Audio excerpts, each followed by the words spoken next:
اللهم صل على محمد وآل محمد. اعوذ باللہ من الشیطان الرجیم. بسم اللہ الرحمن الرحیم. رمضان کے روزے اگر بیماری کی وجہ سے چھوٹ جائیں تو ان کی قضا کا ایک ذرا سا الگ مسئلہ ہے. اگر وہ پیش نظر رہے تو بیماری کی وجہ سے چھوٹے ہوئے روزوں کی قضا کرنے میں ذرا آسانی ہو جائے گی. اصول یہ ہے کہ اگر کوئی شخص ایک ماہ رمضان بیمار رہتا ہے اور فرض کیجئے کہ وہ 4-5 دن بیمار رہتا ہے تو یقیناً اس کو رمضان کے بعد ان روزوں کی قضا کرنی ہے جتنی بیماری کی وجہ سے اس نے چھوڑے. لیکن اگر کوئی شخص زیادہ عرصے تک بیمار رہتا ہے 4 سال 5 سال، مثلا اس کو السر کی بیماری ہے، شوگر کا کوئی ایسا بڑا خاص قسم کا مسئلہ ہے، یا کوئی ایسی بیماری ہے کہ جس کی وجہ سے وہ 4-5 سال تک مسلسل بیمار رہا اور بیماری کی وجہ سے نہ رمضان میں روزے رکھ سکا نہ رمضان کے بعد ان کی قضا کر سکا، تو اس کا ایک کلیہ ہے جو پیش نظر رکھا جائے تو بڑی آسانی ہو جائے گی اپنے لیے بھی اور مرنے والوں کے لیے بھی. کلیہ یہ ہے اس کا کہ اگر کوئی شخص مثلا 5 سال بیمار رہا، اب ہم اس کی ایک مثال بنا دیں. مثلا کوئی شخص 2012 میں بیمار پڑ گیا تھا اور اس کے رمضان کے روزے نہیں رکھ سکا، پھر 2013 2014 پھر 2015 پھر 2016 اس طرح سے 5 سال مسلسل بیمار رہا، اور اس طرح سے بیمار رہا کہ رمضان کے بعد بھی اس کی صحت روزہ رکھنے کے قابل نہیں تھی، اجازت نہیں تھی، صحت اجازت نہیں دیتی تھی کہ وہ روزے کی قضا کرے. ہاں یہ بات ضرور ہے کہ اگر فرض کریں کہ وہ ایک ایک روزہ بھی قضا کر کے رکھ سکتا ہے تو یقیناً اس کو روزے کی قضا کرنا چاہیے. یعنی فرض کیجئے کہ 2012 میں رمضان کے روزے نہیں رکھ سکا، لیکن رمضان کے بعد جب قضا کرنے کا موقع آیا تو ہفتے میں ایک ایک روزہ کر کے بھی پورے رمضان کی قضا کر سکتا تھا وہ، تو اس کو رمضان کے روزوں کی قضا ہی کرنا پڑے گی، چاہے 2012 ہو 2013 ہو یا 2014 15 16 ہو. جو گفتگو میں اس وقت آپ کے سامنے بیان کر رہا ہوں وہ یہ ہے کہ ایسا بیمار ہے کہ ایک ایک کر کے بھی رمضان کے قضا روزے نہیں رکھ سکتا یہ، اور مسلسل 5 سال بیمار رہا یہ.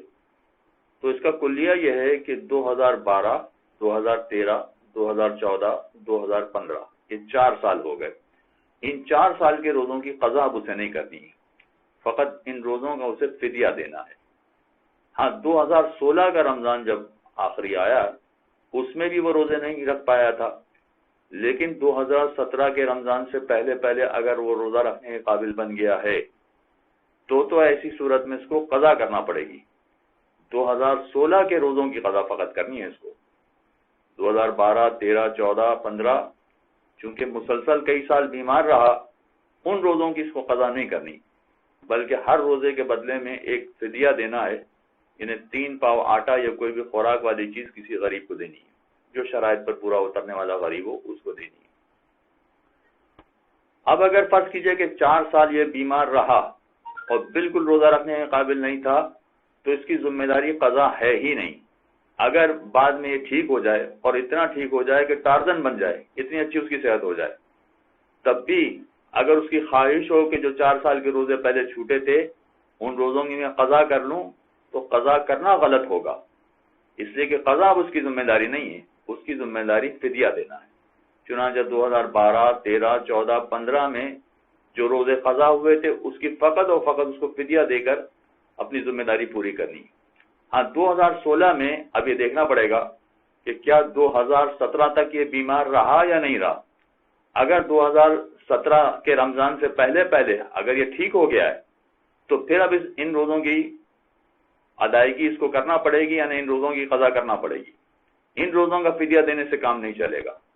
چنانچہ جو آخری سال انسان بیمار رہتا ہے مگر رمضان کے بعد وہ قضا کرنے کے قابل بن جاتا ہے تو پھر اس کو قضا ہی کرنی ہوتی ہے، پھر اس کا فدیہ نہیں دینا ہوتا. یہ بات اگر پیش نظر رہے تو اپنے حوالے سے بھی مسئلہ بڑا اہم ہے اور مرنے والوں کے حوالے سے بھی مسئلہ بڑا اہم ہے کہ اگر مرنے والے بھی کئی سال تک بیمار رہے اور روزے رکھنے کے قابل نہیں رہے تو ان کے بھی روزوں کی قضا نہیں کرنی ہے، فقط ان کا فدیہ ادا کر دینا کافی ہے. تو یہ کلیہ تو اپنی جگہ پر ہے کہ اگر پچھلے ماہ رمضان میں روزے قضا ہوئے تھے اور آئندہ آنے والے رمضان سے پہلے اس کی قضا نہیں کی تو قضا کے ساتھ ساتھ فدیے کی ادائیگی کرنا پڑے گی. مگر یہ بات پیش نظر رہے کہ یہ فقط 1 سال کا کلیہ ہے. یعنی اگر فرض کیجئے کہ کسی کے 2014 میں روزے قضا ہوئے تھے، 15 تک نہیں رکھے تو فدیہ آ گیا، مگر اس کے بعد 15 کے بعد 16 میں بھی اس نے نہیں رکھے تو اب دوبارہ فدیہ نہیں دینا. 2017 میں بھی اس نے نہیں رکھے تو اس کے بعد تیسری مرتبہ فدیہ نہیں دینا. فدیہ فقط ایک ہی مرتبہ ہوتا ہے.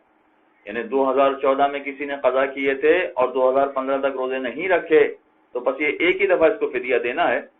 اب اگر 2016 تک بھی وہ ان روزوں کی قضا نہیں کرتا، 2017 تک بھی اگر قضا نہیں کرتا تو بار بار فدیہ نہیں آتا، فدیہ فقط ایک مرتبہ آتا ہے. لہذا اس کی ذمہ داری فقط روزے کی قضا کے ساتھ ساتھ ایک فدیے کی ادائیگی ہے. ایک روزے کے عوض ایک فدیہ، اور اگر 4 روزے چھوٹے ہیں تو 4 روزے اور 4 روزوں کی قضا اور 4 فدیے اس کو ادا کرنے پڑیں گے. صلی اللہ علیہ محمد وآلہ. اللهم صل على محمد وآل محمد.